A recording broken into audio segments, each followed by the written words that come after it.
Artis Baim Wong ternyata sudah diingatkan sang istri, Paula Verhoeven, sebelum ia bikin konten prank KDRT alias kekerasan dalam rumah tangga.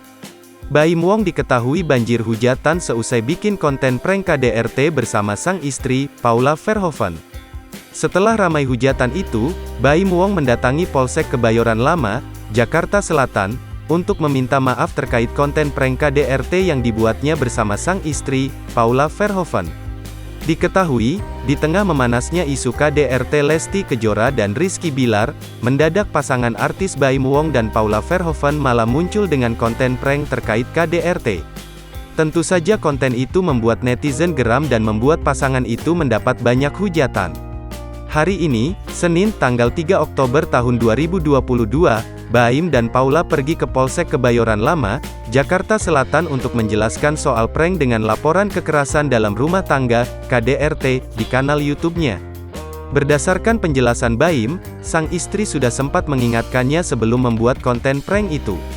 "Istri saya juga sudah memperingatkan. Hanya saya pribadi yang punya ide," ujar Baim Wong dikutip Tribun Style dari Kompas.com, Senin, tanggal 3 Oktober tahun 2022.